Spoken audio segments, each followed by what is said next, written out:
সকাল সকাল হলুদ রঙের শাড়ি পরে একদম রেডি হয়ে গেছি। কারণটা কি? নিশ্চয়ই বুঝতেই পারছো। হ্যাঁ, আজ আমার বান্ধবীর বিয়ে।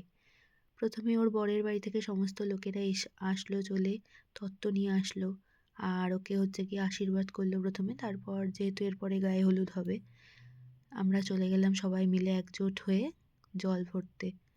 জল ভরে আনার পর এই যে সমস্ত তত্ত্বগুলো তোমাদেরকে একবার দেখিয়ে দিলাম। আর এই ডেকোরেশনটা করা হয়েছিল এখানে গায়ে হলুদ হবে বলে। প্রথমে ও এখানটায় গিয়ে দাঁড়িয়ে নিল, তারপর ওকে বরণ করে নিল। এটা ওর মাসি। প্রথমে ওকে বরণ করে নিল, তারপর ওর মাও ওকে বরণ করে নিল। বরণ টরণ হয়ে গেলে পরে ওর মা প্রথমে ওর গায়ে হলুদ ছুঁয়ে দিল। আর হলুদ ছোঁয়ানো হয়ে গেলেই একদল আমরা বান্ধবীরা মিলে সবাই মিলে দাঁড়িয়ে পড়লাম ফটো সেশনের জন্য। আর ওর এত কাজিনরা রয়েছে আর এতগুলো বান্ধবী, ফটো সেশন তো মাস্ট। তো প্লিজ তোমরা পরের ভিডিওর জন্য ওয়েট করো।